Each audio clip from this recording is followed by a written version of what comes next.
আমরা সবাই কিন্তু সুন্দর খুঁজি। আসলে প্রকৃত সুন্দর বলতে কী বুঝি? অনেকে মনে করে চেহারা কাটিং ভালো, দেখতে ফর্সা, গায়ের রং উজ্জ্বল, তারই মনে হয় সুন্দর দেখায়। এটা আসলে দেখার সৌন্দর্য। কিন্তু বাস্তব সৌন্দর্যটা হইতেছে ভিতরে, যে আপনি একজন মানুষ হিসাবে আপনি আরেকজন মানুষের সাথে কীভাবে নিজের উপস্থাপন করতে পারবেন, এবং আপনি যেটা ভালো জানেন আপনার মধ্যে সেই ভালোটা আসলে আছে কি না, সেই জিনিসটা চেষ্টা করতে হবে এবং কি সেই সুন্দরটারে প্রকাশ করতে হবে।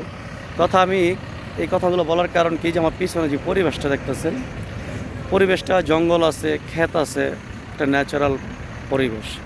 কিন্তু যখন একটা রাস্তায় যান, রাস্তাটা যখন ক্লিয়ার না থেকে যানজট থাকে, ওইটা কিন্তু একটা মানে বিশ্রী দেখা যায়। হ্যাঁ, যানজট একটা অবস্থা দেখা যায়, বিশ্রী দেখা যায়, তো এটা সৌন্দর্যতা আসে না। তো প্রকৃত অর্থে সুন্দর যে জিনিসটা আমি আপনাদেরকে বুঝাইতে চাইতেছি, যে আমার পিছনে যে ডিএনডি খালটা দেখছেন, এটা বেশি দূরে না। এই খালটা জালকুড়ির মধ্যে একটা এলাকায়। কিছুদিন আগে ওই খালটা একেবারে নর্দমাতে ভরা ছিল, জঙ্গল ছিল, কিন্তু আজকে এই খালটা পরিষ্কার করাতে অনেক সুন্দর দেখা যায়। এটাই হচ্ছে প্রকৃতি সুন্দর। একটা মানুষ বিভিন্ন জামা কাপড় দিয়ে হয়তো বা বিভিন্ন কী বলে মেকআপ করে সুন্দর নিজের বাড়াইতে চায়, কিন্তু আসলে না।